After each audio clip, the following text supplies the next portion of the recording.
Schalke. Oh, they've done it!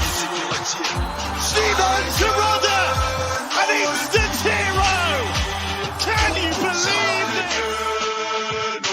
Plenty attacking! No! The comeback is complete! A stunning second half from Schalke!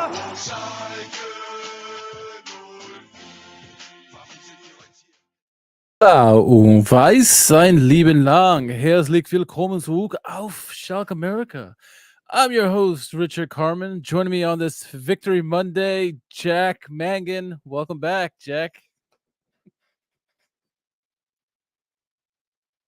Glad to be here. Jack Mangan with internet issues potentially, and mic issues as well. So we'll see how I do on this live stream. But nice to be back with another Victory Monday. Been quite a while, and kind of glad I missed the previous game, the debut with the new manager, because it sounds like this past week against Hannover was night and day from the first one. What did you make of the first couple of games under our new boss?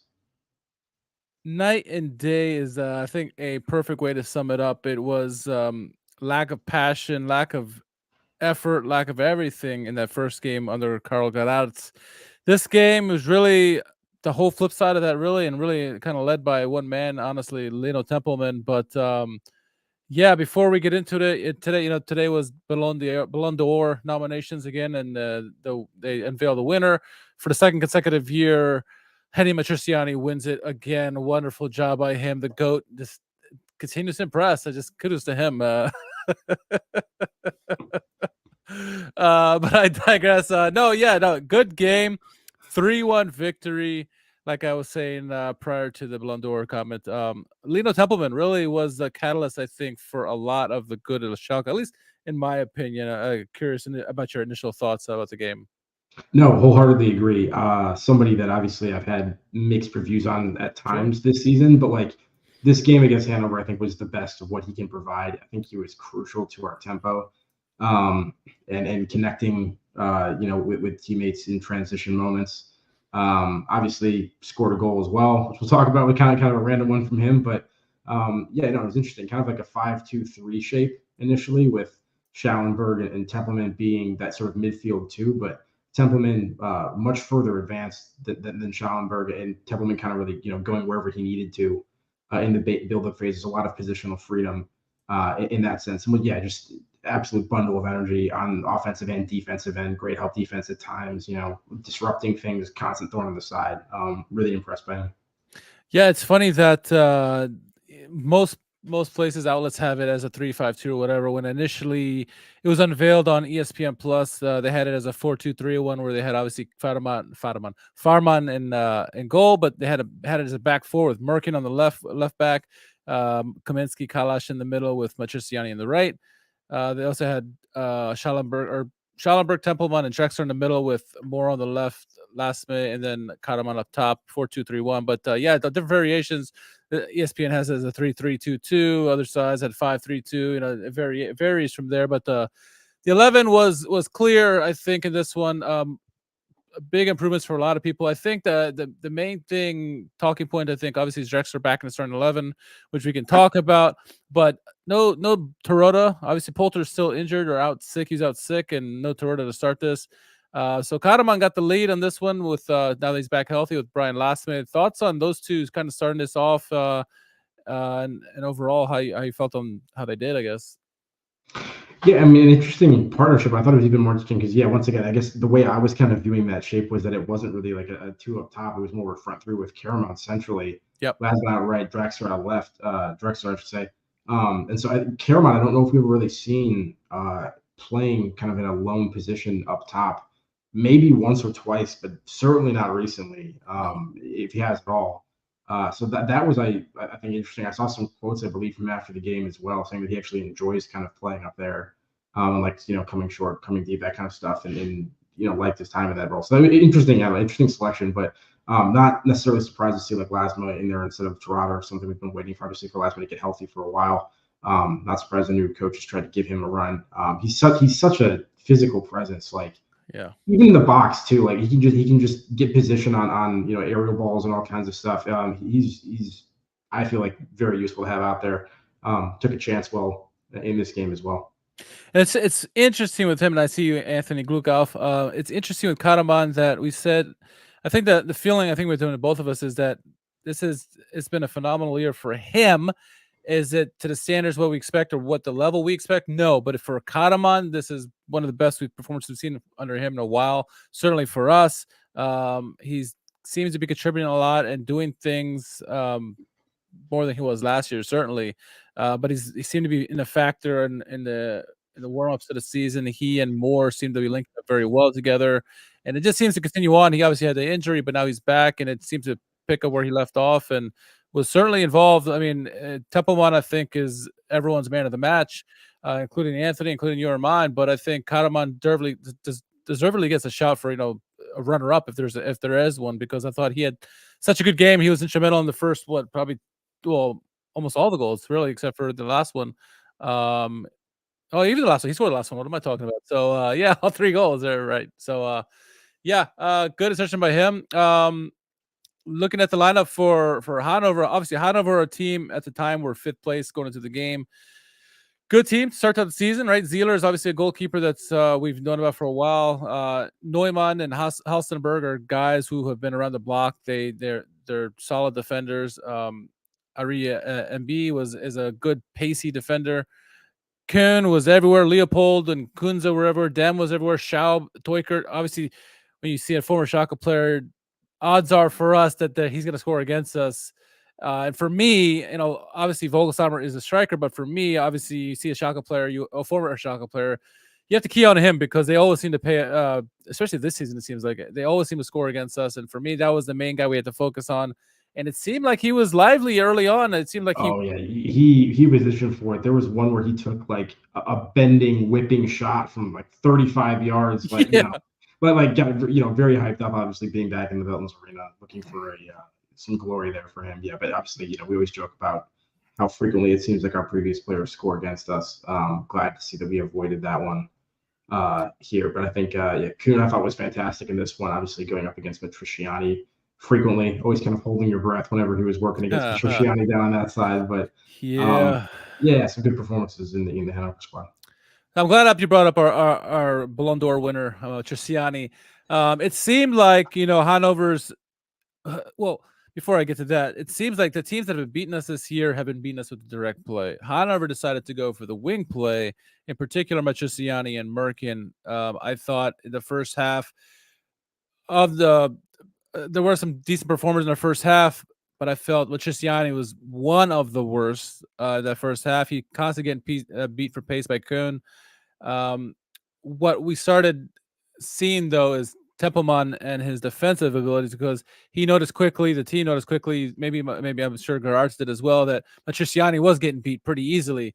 And so he needed some help back there. And what you started seeing some shade over there helping out with Matriciani and Tempelmann, and occasionally Schallenberg would go over there and help him out. But Matriciani struggled, and we know he's not a pacey guy.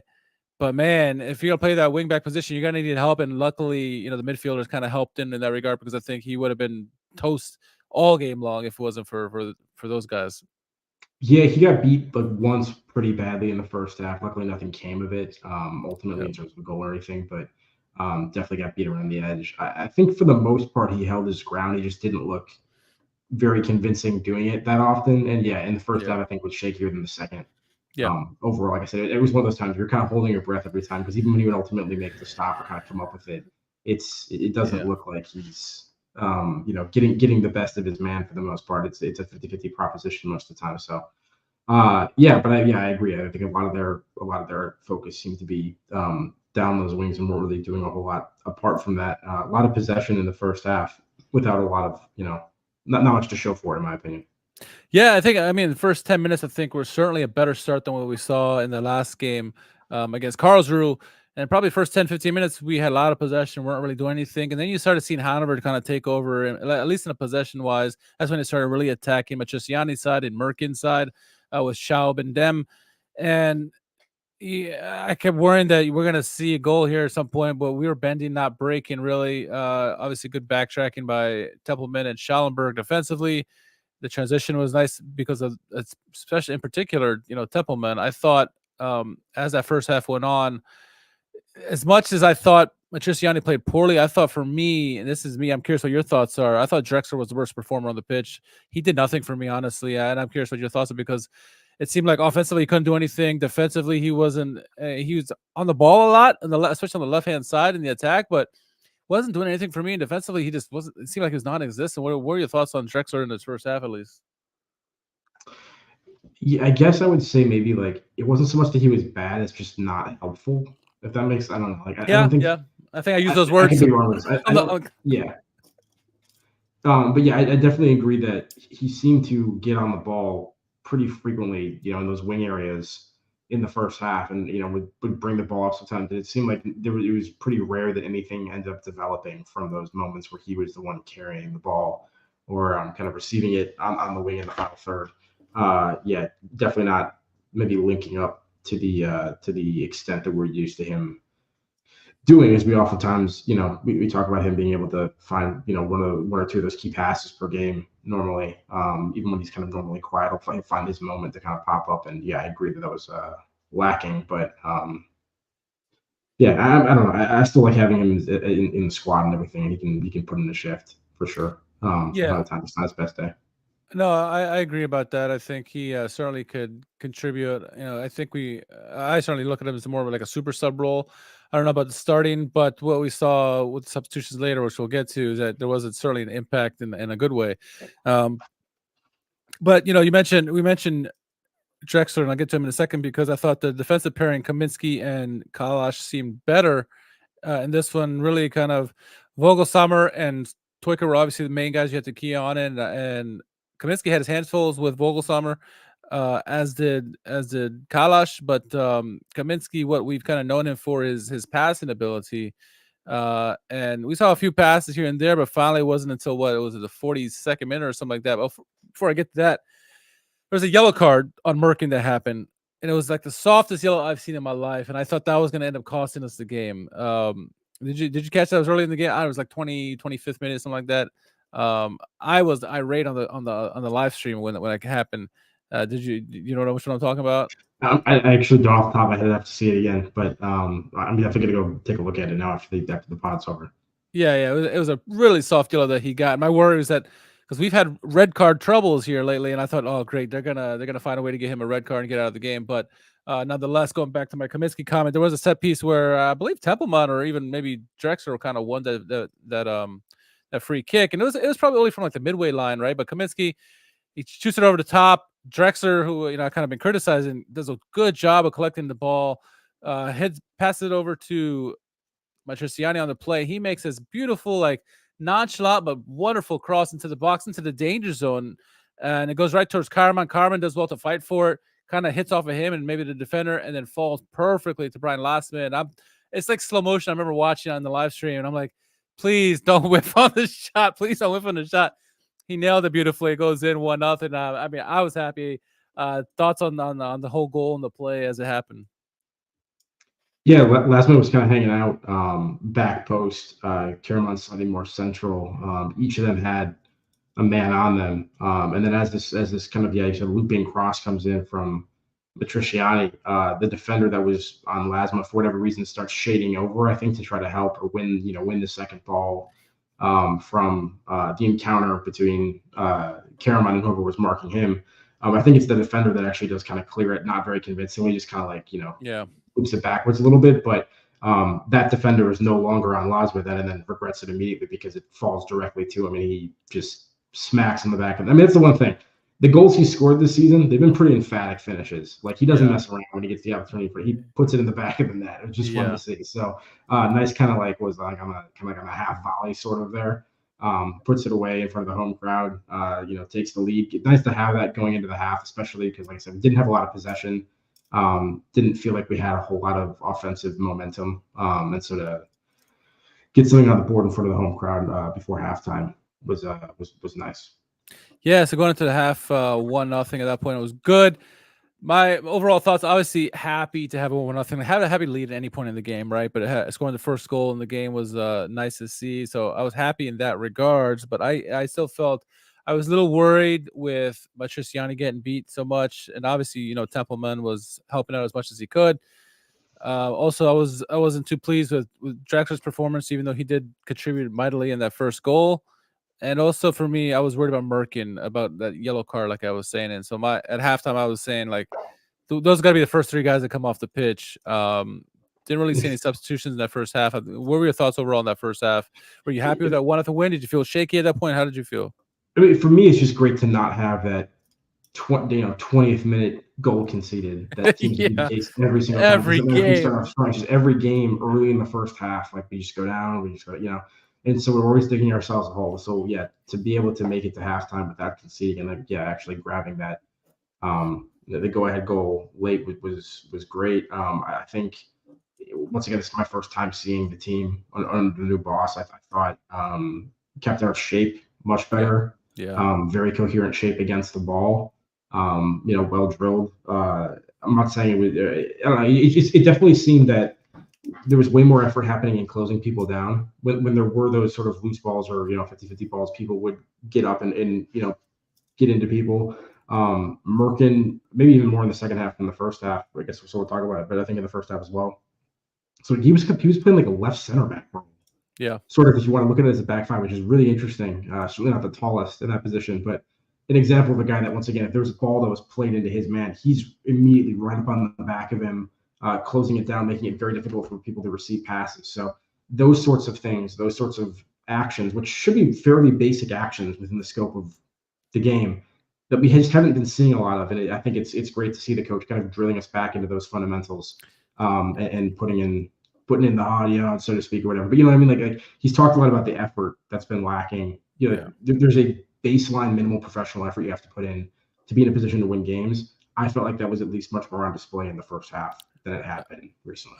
I agree. And I think that's what we've been hearing from camp, is that the one thing he's been doing has been drilling and talking to his players, kind of keep the positive vibes going, but really talking to them as a group, individually, and really just trying to say, hey, stick to the fundamentals, put the passion in, put the hard work in, and the good results will come because the talent is there. And so that we saw that in the first half. And then coming out of the gates, the second half, you figured that Hannover was going to put some pressure on it at this point. Obviously they're 5th place for a reason, so they have some ability to score goals. And you started seeing more pressure on them in the early first half. There was a play, again, it's Matriciani not doing a really great job of clearing the ball out. And he didn't struggle all game long, but he struggled early on and early into the second half and had this big mistake where he got beat completely by Kuhn. I think he got nutmegged, really. And then Kuhn found a wide open Enzo Leopold, who just slots it away.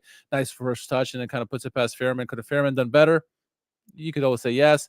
But, he's wide open on that play. It's hard to kind of fault the keeper on that when you're, Matriciani gets beat so badly on that play. 1-1 at that point. I was not feeling good at that point. Even though it's 1-1, we had been playing good. I mean, for me, it was like, I saw 1-1. I was like, oh, I've seen the song and dance before. Yeah, I guess what I'm saying, I didn't think that Hanover came out in the second half looking that aggressive. I think maybe after the first 10 minutes or so, the game opened up a little bit in terms of being a bit more end-to-end than it had been, but I didn't think that they were still looking that crazy offensively or anything. I think it was Matriciani trying to clear it around the guy, and he just kind of runs into the defender and he takes it. And that was probably I think the worst moment for us all game in terms of people just switching off, because Leopold was just sitting in the center of the box, no one collapsing on him. He was wide open and had enough time to kind of like not rush that shot at all, just collects it, picks out a spot, across his body and beats Fairman. So, you could argue Fairman could do better there, but there's no reason the guy should be camped in the center of your box completely unmarked and have that kind of time to get a shot off. So certainly the worst defensive moment, and not surprising they were able to take advantage of it. But if that's as bad as it gets for Schalke, that's still an improvement of what we've been seeing for a lot of the season so far. And it's the improvement on the defensive end in particular that I think is going to help us right this ship more than the offensive end. I agree, because I think we've been scoring goals this year. It's just that we couldn't stop anything, and that's what we were hoping to see after that first game under GERAERTS, is a better defensive play, which we didn't.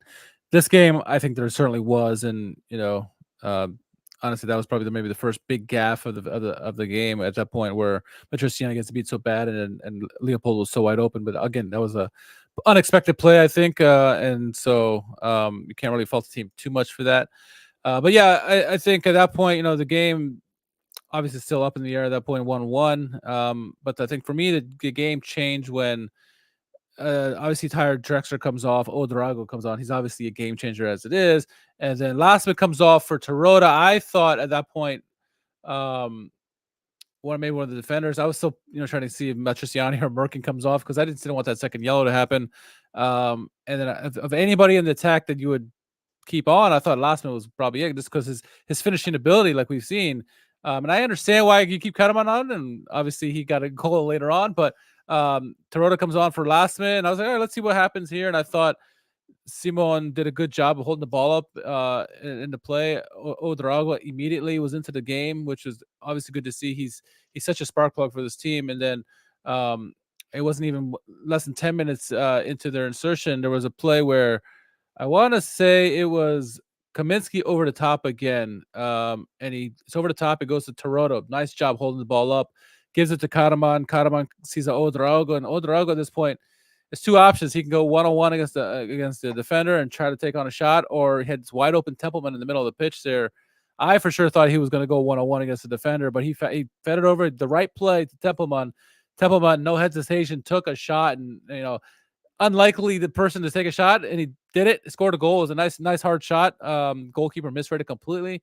And 2-1, I'll take it all night and day. But I thought at that point, perfect way for Tempelmann, because even up to that point, he was man of the match for me up to that point, and then he scored a goal. I'm like, that just put a cap on it right there. A wonderful goal by him, and we needed that goal at that time.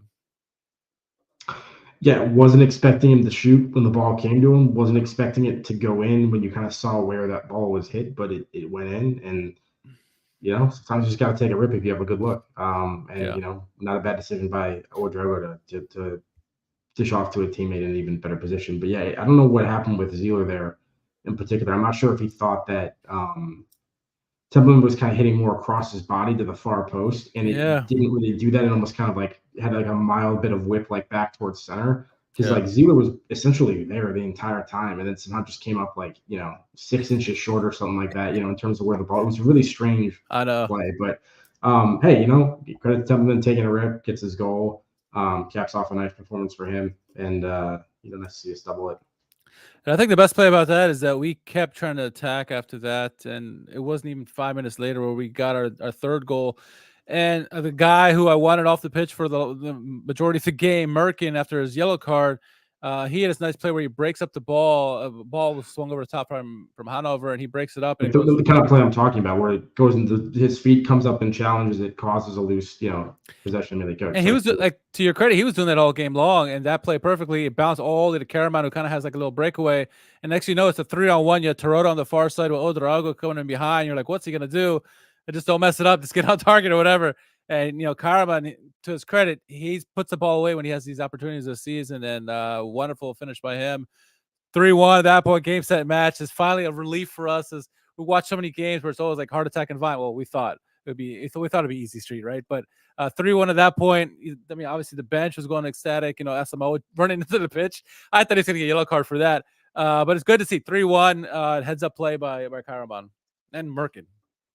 So would you blame Zieler here again in the same way the Tempelmann goal? Because it seemed like he had time to come out and collect that ball, and he backed off, and that allowed Karaman to run onto it. And then the defender by that point was caught in a 2v1. Yeah. And didn't want to fully commit to Karaman because he was afraid he was going to get crossed over for a tap in, a half open goal. And that's what allowed Karaman to go in. I don't know. I'd have to see it again. I kind of wonder if Zieler has a little bit of blame in that situation as well. I mean, he certainly is to blame, but I think the only thing I can guess is that he saw that Tarota was the other guy on the backside, and he's he's all-time leading goal scorer in Zweite Liga.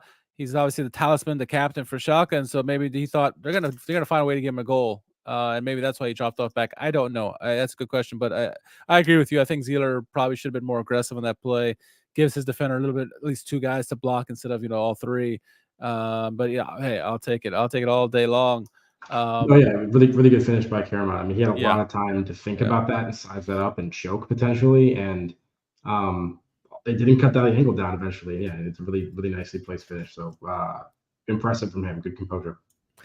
And we're gonna see the game out nice and quietly, right? No, of course it's a Schalke game, but this is where I blew my top on the live stream. I don't know. I probably cursed 50 million times at the end of the game, But this is simple play over the top. Hannover doing everything under the sink, just throwing everything at Schalke. And this ball goes over the top, and I forget who it is, but I think it might have been Hassenberg or somebody. Throws it over the top of Vogelsammer. They're just playing the direct ball. And goes into the box, and Fairman comes out, punches it away. You're like, okay, it's whatever. It's a normal play, whatever. And referee calls a penalty. I'm like, what the fuck are you talking about? What are you talking about? This is a regular play for me. I did not understand it whatsoever. What were your thoughts when that play happened and referee calls for a penalty? Did you see it as a penalty anywhere? I mean, I'm curious if I'm just the only one who's like a lunatic in this scenario.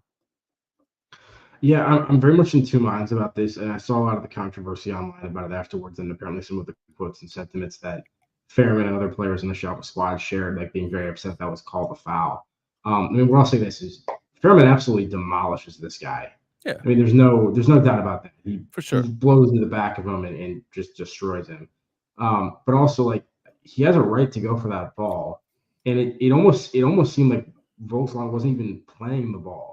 No, he was looking for the contact. He was looking for the contact. You see him kind of like look over behind him to see where Fairman is. And to me, it looked like he was kind of trying to impede or something more than trying to actually win that and bring it down. And so for me, I don't know. It's a tough one. Like I can understand, but like also the commentator on the stream I was watching was like, I think he's just been knocked unconscious. And I'm like, at no point did it look like he was unconscious or anything close to it. Like I understand he has to get checked out, but he popped back up, didn't leave the pitch. Like, no, I think they were very much, also dramatizing, I think, the effects of that hit as well. So I don't know. It was a weird one. There's definitely contact. It was pretty aggressive contact. In the moment live, it seemed like a pretty bad hit, but I also Fairman has has a right to go for that. And I don't even know if the player was really playing the ball there. So, I mean, I think how many times have you seen a goalie go up and they're always say, yeah, the goalie has rights for the ball. And then it seems like when it's for us, it's all of a sudden it's a penalty.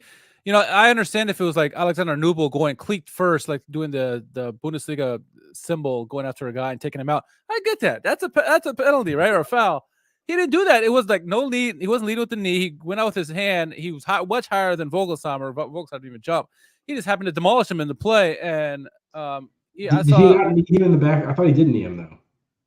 I mean, he might have too, but it wasn't like he led with the knee, right? He was up there, and then probably the knee made the contact because he just bowled over him. He's a big dude. Fairman's a big dude. Yeah. But, I mean, he made contact with the ball first before he ran over the guy. And what pissed me off even more is apparently the referee told Fairman in the mix zone after the game that, oh, yeah, they kind of changed the rules back in 2014 when Manuel Neuer took out Higuain in the World Cup. It's like, get the fuck out of here. Like, really, you're going to drop that? Like, I've seen that call many times the opposite way this season, last season, over the last couple of years. Don't give us that BS excuse. I mean, I don't know, whatever. That infuriated me.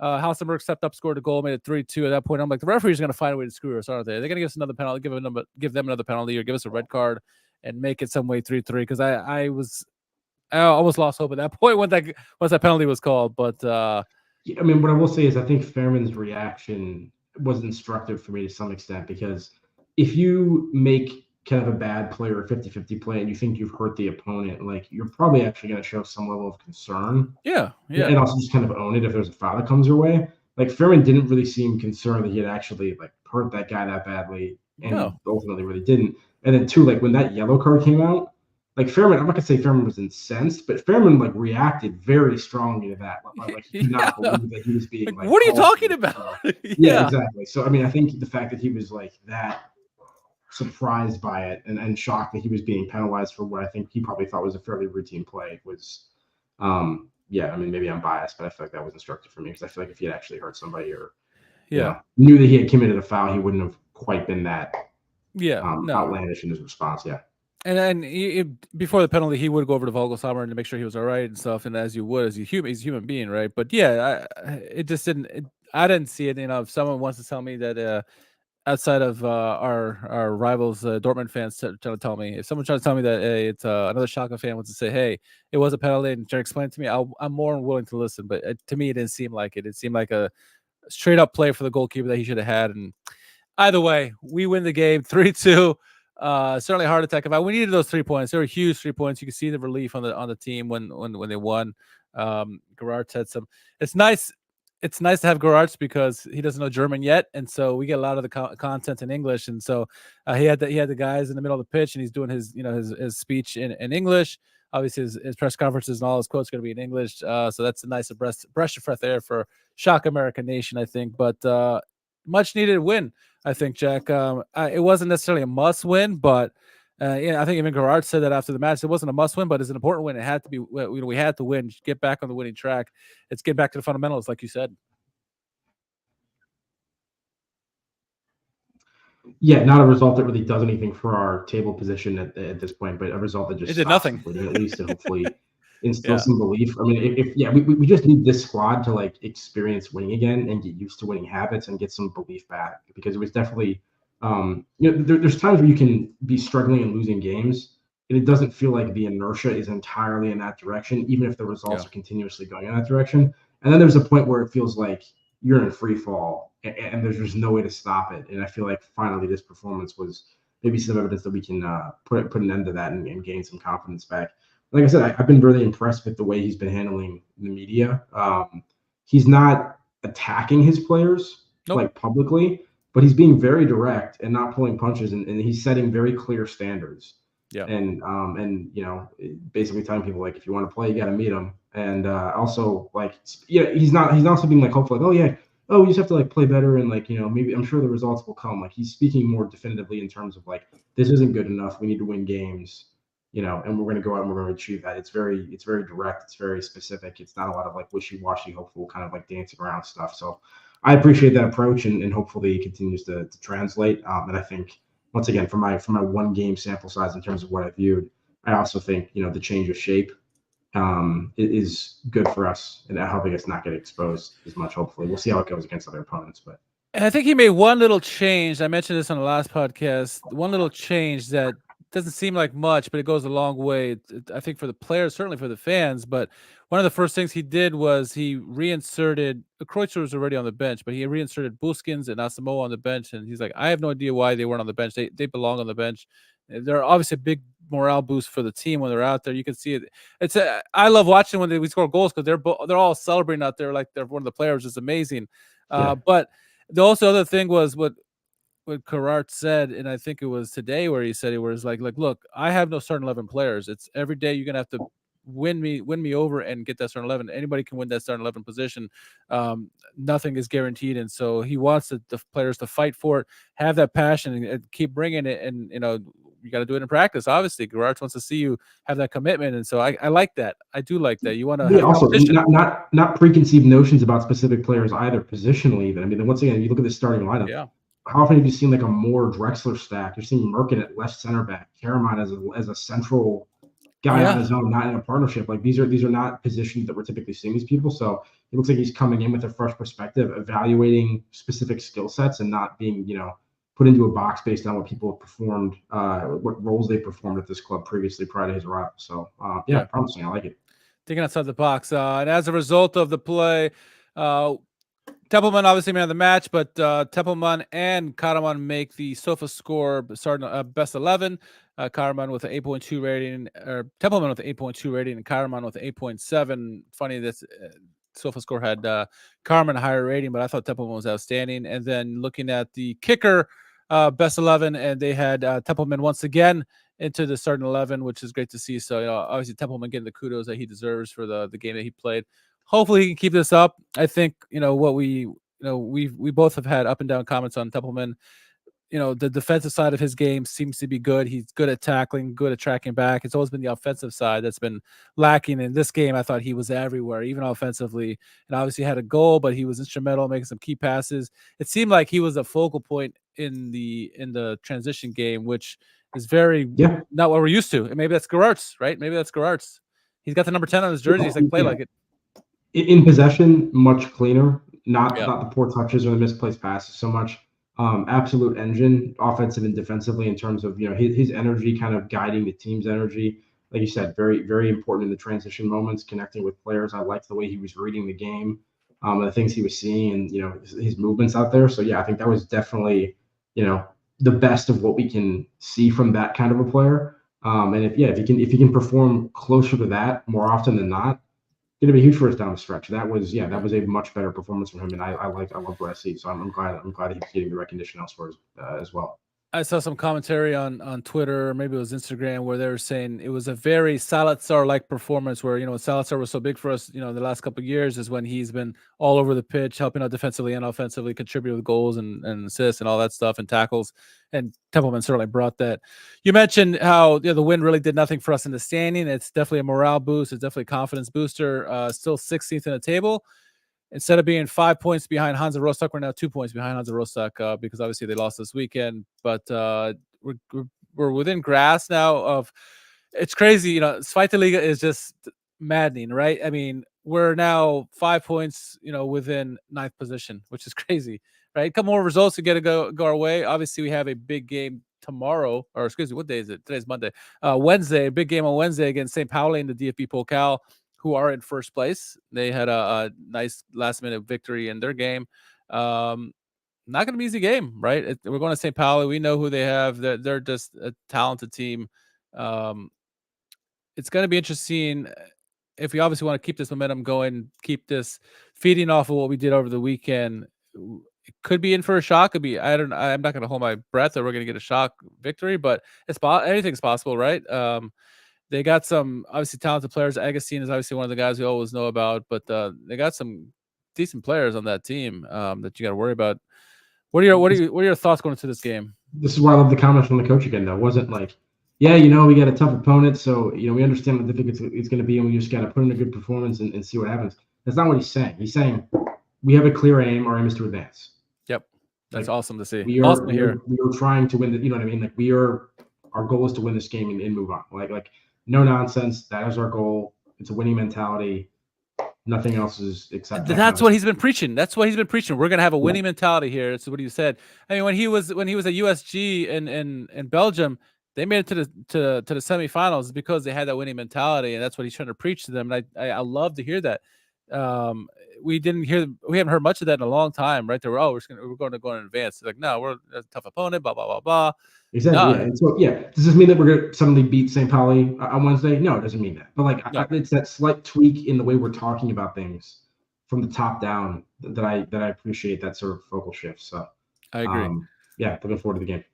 And then it's going to be a quick double. It's English Volca, if you will, because we got our friends coming up this weekend in Nuremberg. They're sitting up 8th in the table right now, so it's going to be an interesting game against them. They're obviously going to be a difficult opponent. So two important games for us this week. We'll see how things shape up after that. Looking ahead on the schedule after that, let's see. Yeah, after that, we got a winnable game in Elversberg. They're below us on the table, one of the few teams below us on the table, and then back up against Dusseldorf, who was up there.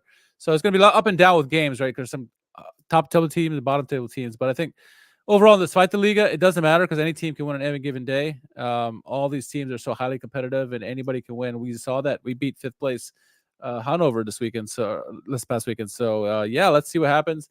The next two games, the game tomorrow or Wednesday is on ESPN Plus. It's 1 p.m. Eastern time, 12 p.m. Jack time, and then this weekend the game is also the Nuremberg game is on ESPN Plus. So at least we got the next two games on ESPN Plus before the Elversberg game, which will be on the dodgy Russian streams or whatever. So get your game in now. That's all I'll say. Get your viewing on, everyone. All right. I got nothing else.